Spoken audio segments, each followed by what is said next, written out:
Hello students. So student, as you know that in our mathematics for class 10th, the name of the first chapter is real numbers, okay?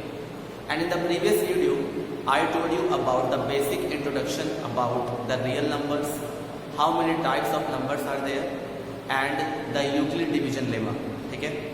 Today, I am going to teach you how to prove a given number an irrational number. Means when an irrational number is given, then how will you able to prove it? So that thing we will learn today, okay? So suppose we have to prove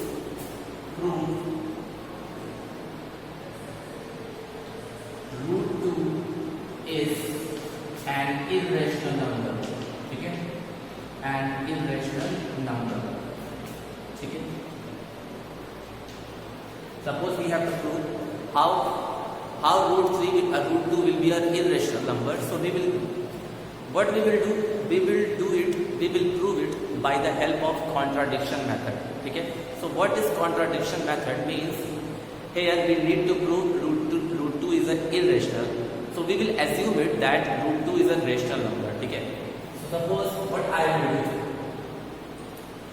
solution. What I will do, student, I will assume it that root 2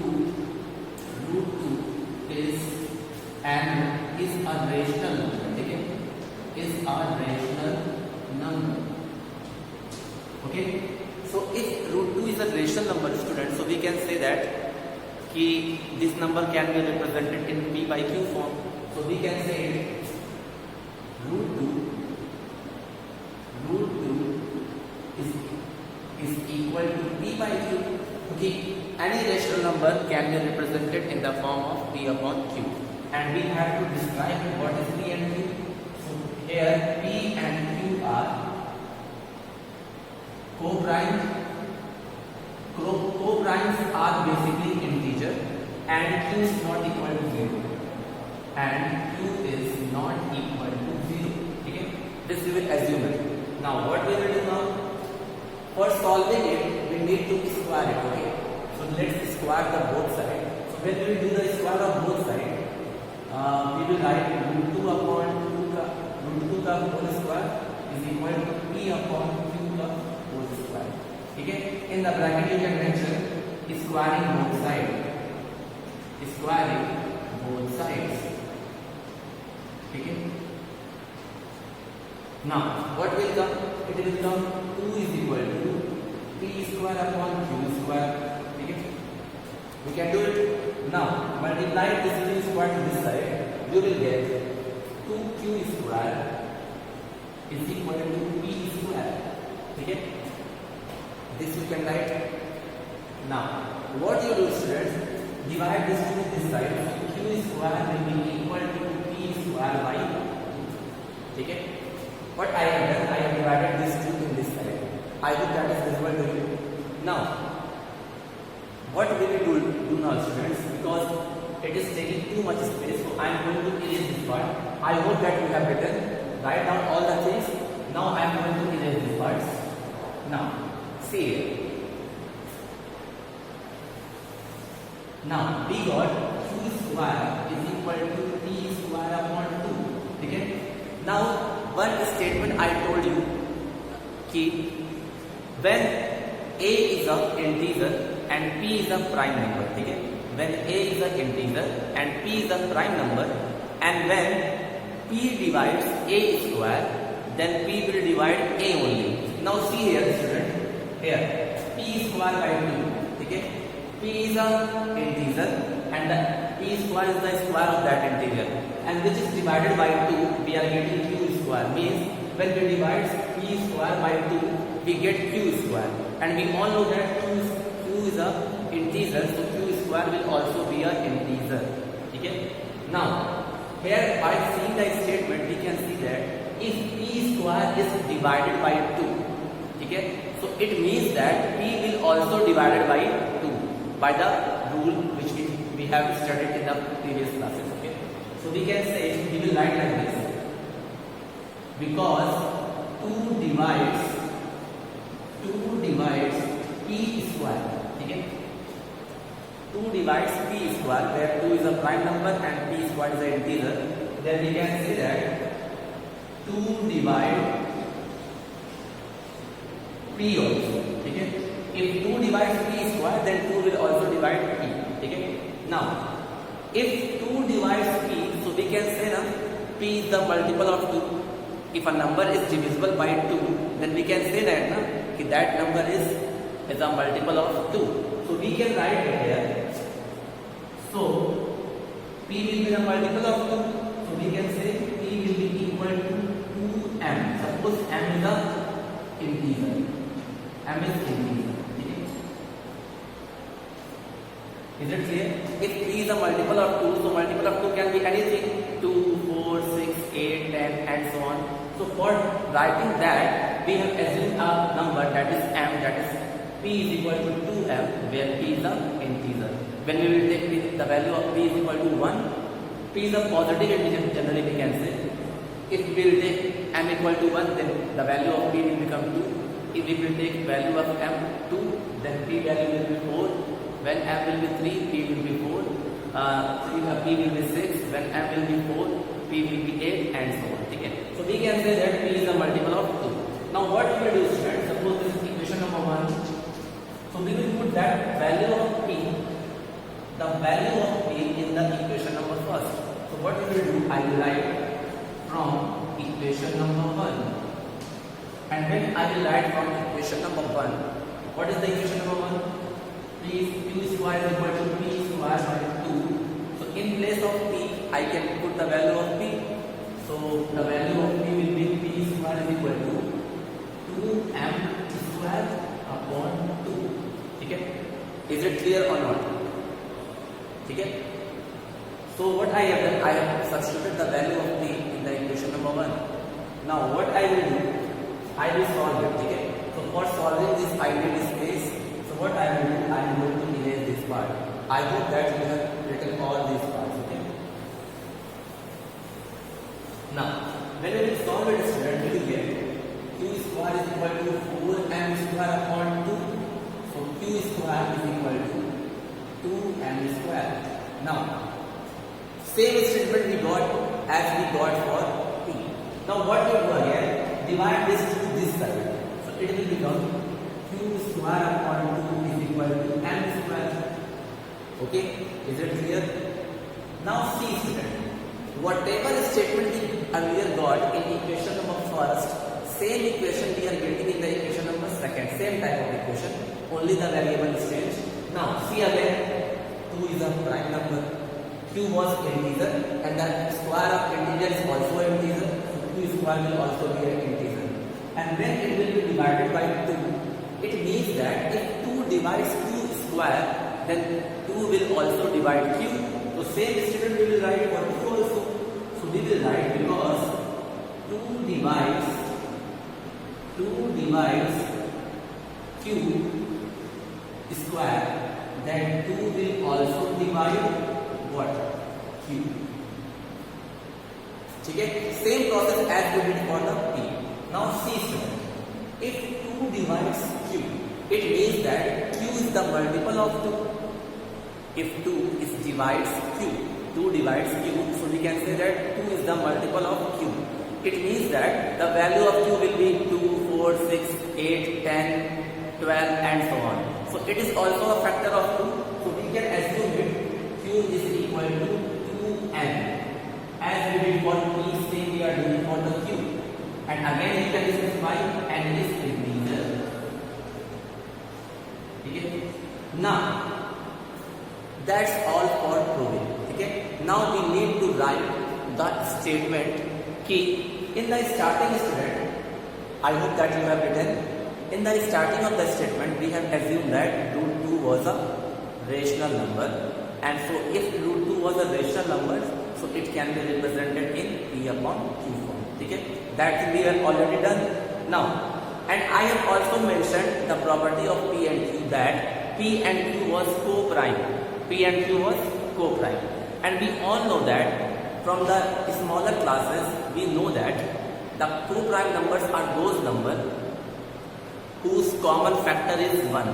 whose common factor is 1, means their HCF is 1. Co-prime are those numbers whose common factor is 1 or their HCF is 1. But after solving these much steps, we can see that we have assumed that P and Q are co-prime, so it means that their common factor will be 1. But here, after solving these things, we can say that 2 is the factor of P also, because 2 divides P, so it means that 2 is the factor of P also, and 2 is the factor of Q also. So in both the cases, student, in both the cases, what we are seeing, in spite of 1, we are getting another common factor, that is 2. Okay?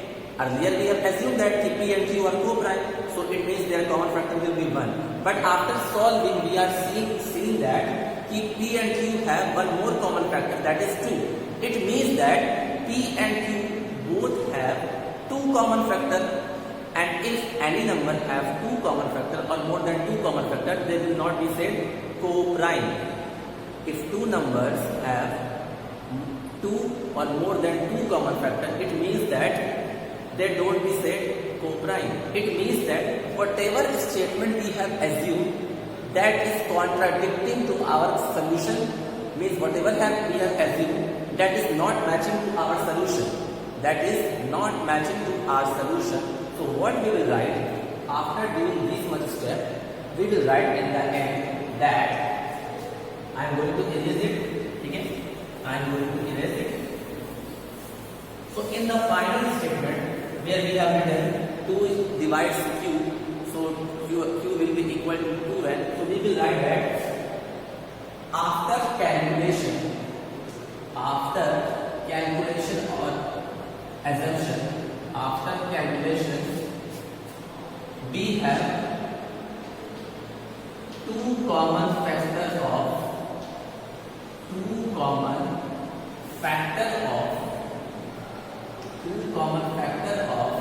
P and Q, that is 1 and 2. ठीक है, यही common factor है 1 and 2. Okay, and but in the starting we have assumed that P and Q are co-prime, so we will write but in the assumption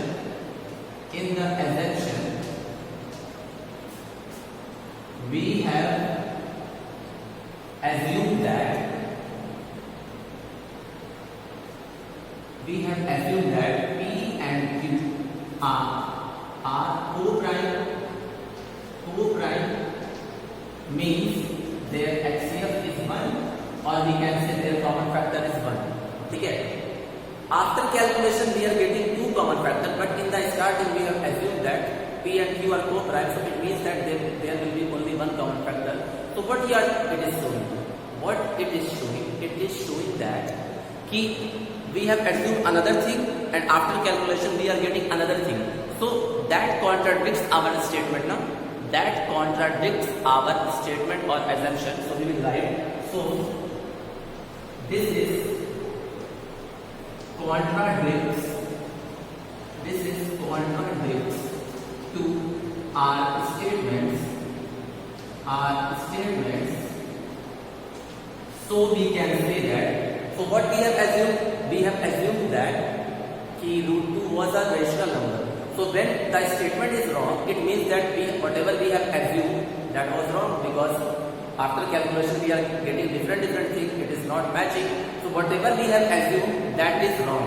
So that's why I am saying this is contradictory to our statement. It means that our assumption was wrong. Our assumption was wrong.